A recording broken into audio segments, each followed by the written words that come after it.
happens to trainees that don't end up debuting? We know that this is way more common than often because obviously all trainees in a certain company are not going to end up debuting. But in this video, we're going to be exploring the various options. I did kind of lay it out for you guys in this shorts video here, but I'm going to be kind of diving deep into those different options and giving you guys more so full explanations on each of them. Before we begin, I do want to preface this by saying that there's a lot of situations where a trainee does not end up debuting. Of course, we see idols that have debuted, but we've actually never seen trainees that never debuted or even made a public appearance. So we're going to be exploring those different options and what happens to people that don't even enter survival shows, people that never have been seen in the public as a trainee officially before. So the first option is for trainees who have managed to create a good relationship with their original company and they weren't kicked out because of bad reasons. Now, these bad reasons could consist of having a bad attitude, possibly being rude to trainers and being rude to employees in the companies.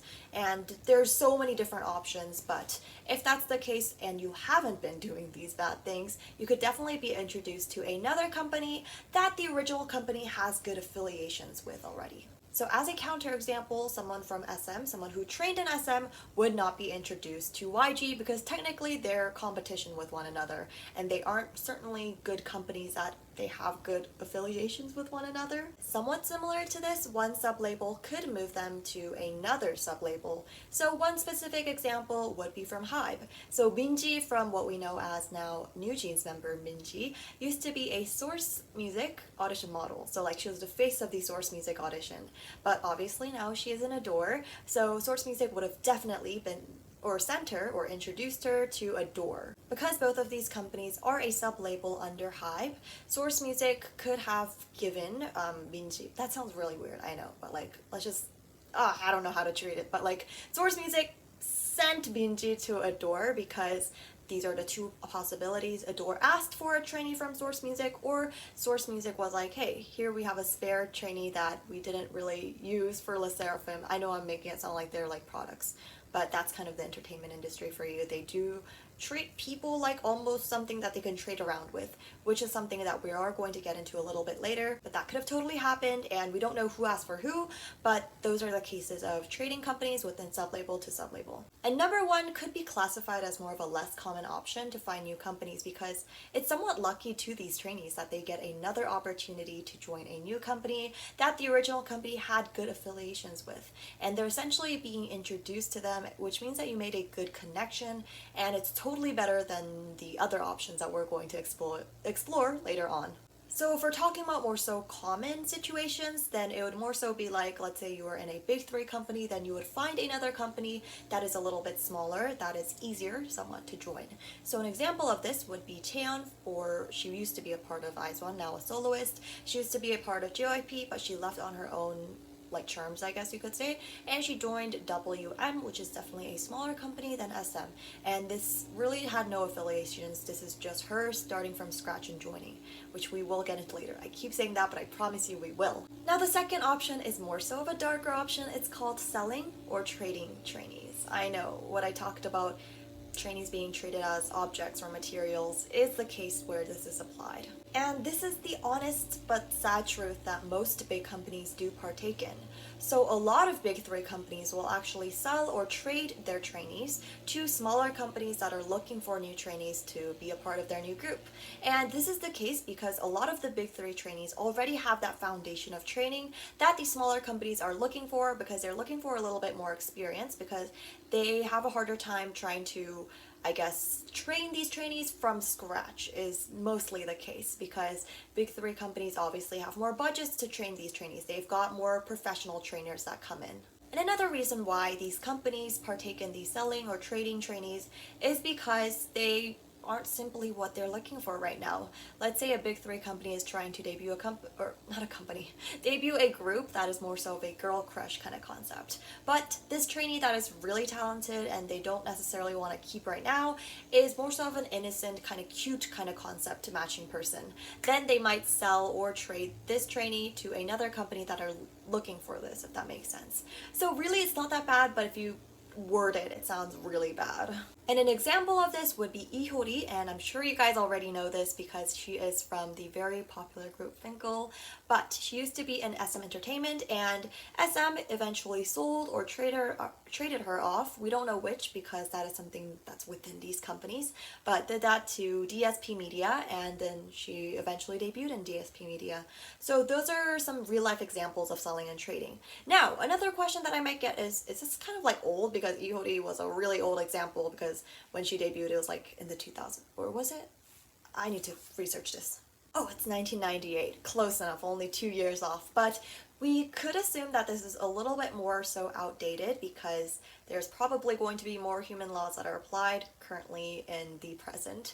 But I guess it's safer to assume that 3 or 4 are the more so realistic options. So really we're going from unrealistic to realistic. And I know that I've been saying smaller companies because I mean they're smaller than the big 3, but what I really mean is like mid-sized companies. So like when I bring back Cheon's example, WM is definitely a mid-sized company. So those are a little bit more common because mid-sized companies do have the budget to actually spend some money on trainees and invest in getting the trainees that they really want. Smaller companies or startup companies are obviously going to be struggling with finding the budget to invest in new trainees because they are going to be more so personally finding trainees rather than paying or trading because they simply do not have the budget nor the assets. Sorry, my business skills are coming to play, but the third option would be when you don't really have a good relationship with your company and that's the reason why you're leaving. Maybe it's because you simply had a bad attitude, or even better, you just don't match with the company, or you personally don't believe in their values, or they're treating you like crap. Whatever that may be, then this is the option for them. So the typical situation for this would be that your contract expires, and please don't ask me what this year may be because it's really different for all different companies. And contracts are so various, I guess you could say. There's no one right answer for contracts. But that's a whole different video that I've explained in the past. But let's say your contract expires and you want to find a new company because you simply just don't want to stay in your original company anymore. Then you would simply start from scratch, which is what we talked about earlier on, but yes, starting from scratch and auditioning like you were any other person that wants to audition and join a company and become an idol eventually.